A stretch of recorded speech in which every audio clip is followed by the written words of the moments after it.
Hey guys, welcome back to my channel, and this is part 2 of the comic tutorial series we started in the previous video. So yeah, today we're going to be talking about how to write scripts for comics, specifically for comics. We all know working on a script is so boring compared to drawing the comic itself, but there are a lot of upsides that it will give you, like let me say advantages that it will give you as you're drawing your comic. First of all, that is, it helps you plan out your stuff and speed up your drawing process. So because you've already planned everything out, it's very easy to know what you're about to draw next. You just plan it out ahead. Sketching the idea comes with no double thoughts, no doubts about what you're trying to get because you've already decided all of that in the scripting process. Also, it helps when you're working with a team. So it kind of speeds things up when you're working with a couple of people because you're on the same page of every scene. Everything makes sense. You've already planned everything out. So yeah. So let's say someone's doing the coloring because of an explosion in the scene somewhere. He knows the kind of colors to use. Because it's nighttime, the colorist will know that the lighting of the scene should look more like a night scene. So that really helps. But if you're working alone, it doesn't really matter because as long as you understand what you're doing, as long as you understood what you're writing, you don't need to follow any rules. But one other thing that it does for you is that it helps you plan out your cinematic shots ahead of time. Let's say in a scene where you want the viewer to feel intimidated by a character, you can show the camera from below facing the intimidating character. And once you've planned that already, whilst you're drawing, you don't really have to think about how to do that. You've already done that, so you can just go ahead and draw the scene that you want based on the description that you've made in the script. So let me quickly take you through how scripts are usually done, especially in the comic industry. So most comic scripts are very identical to movie scripts, just that they don't come with most of the transitions written in the scripts. And then they usually have pages and panel outlined to help the artist know which part of the comic he's working on. Oh yeah, and like I was saying, there's no specific rules as to how a comic script should look like. There's no standard. Even if there is, it could vary from company to company because of how they find their artists to work best. In what situations the artists work best. So in a company like DC Comics, they usually write down the whole script like a movie, and they arrange the pages and panels just the way they want the artist to get the arts done. And then the artist goes through all of that and then draws them accordingly. But Marvel does something quite the opposite, which is better in my opinion. That's very debatable, but it's better in my opinion. The scriptwriter or the story writer creates a bullet point of the plot of the whole story. Whatever is going to happen in that issue of the comic, they basically line them out and then sit together with the artists for the artist to draw with the supervision of the scriptwriter. So the artist is basically drawing what he understands to be going on in the scene, and then the scriptwriter is kind of tapping into his visual perception to recreate what he has imagined in the script. That way, we get the artist's point of view of how the story should go, and the art tends to look more visually captivating than just a written piece of work. So yeah, this usually helps when the scriptwriter isn't so used to writing comics.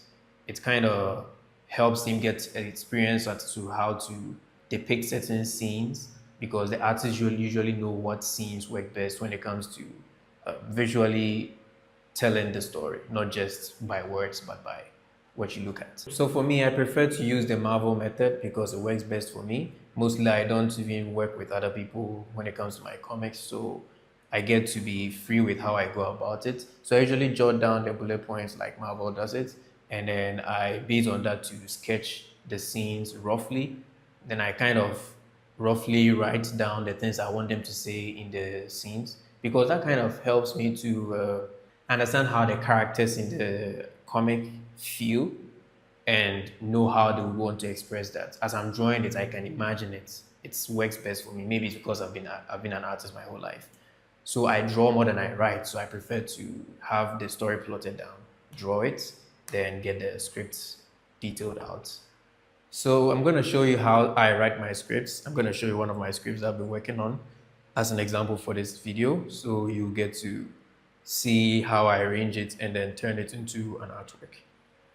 All right, so this is a script I've been working on for a while, and this first part basically shows you the most important parts of the script when it comes to making comics. So we usually have the title, which is only important if you're, working on a couple of comics at the same time or with a team. And we have our scene number here.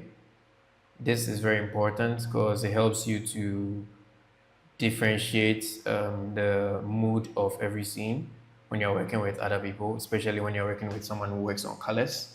Every scene usually comes with its own light and situation, so it's best to identify what scene you're working on. Also, we have the location and the time that the scene is at the moment. So that is usually all written in caps. All this is written in caps. Always keep that in mind. I kept this one in small letters because I wanted it to be easy to read. That is a flashback. But basically, we have EXT standing for exterior. That means it's outdoors. And then backyard, playground to describe what place they are at and what kind of things might be seen in the environment. The flashback is just to help me remember that this is not like present time.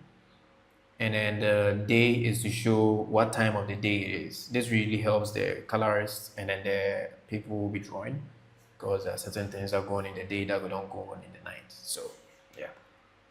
So we have your description here. That's basically like a paragraph that describes what's going on in the scene.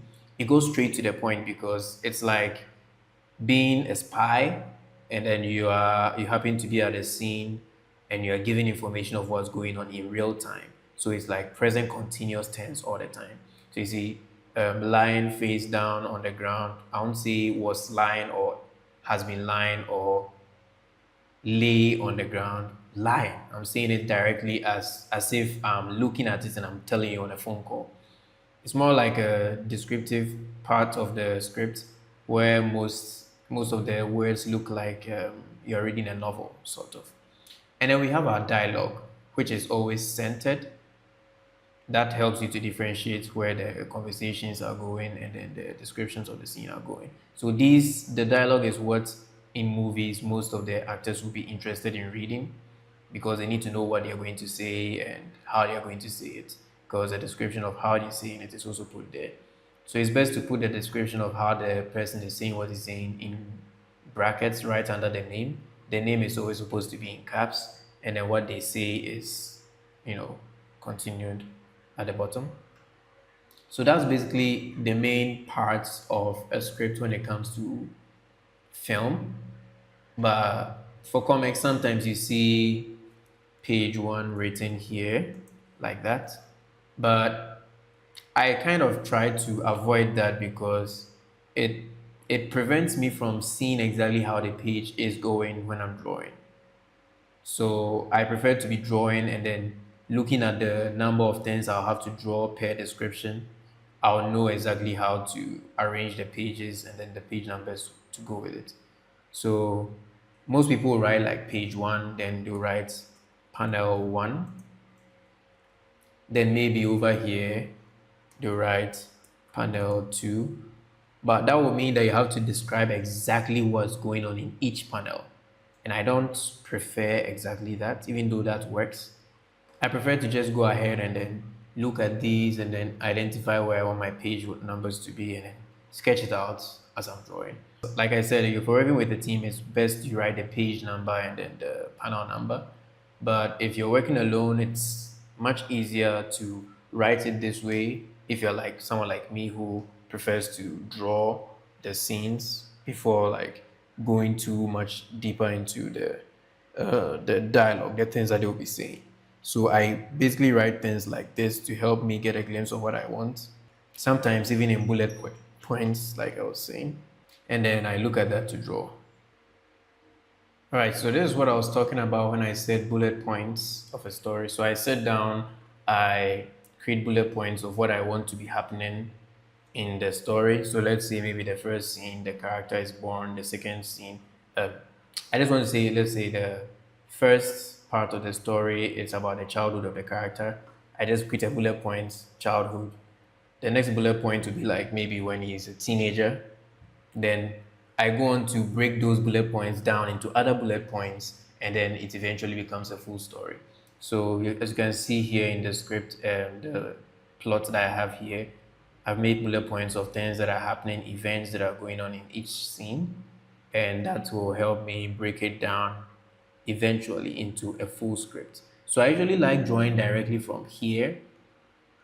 Sometimes depends on the story and how complex it is. But basically, all I'm trying to tell you with this video is that you don't necessarily need to follow a specific rule if you're trying to draw a comic to write a good story. Some people write stories best when they write a script from start to end. Some people write better stories when they write like a novel. Some people tell the story way better when they draw it without any script, which I sometimes like to do. But I prefer to put it in bullet points so I can follow down my thought process. So yeah, that's just about it for writing comic scripts. And yeah, feel free to leave any question in the comment section. And yeah, I'll catch you guys in the next one. Peace.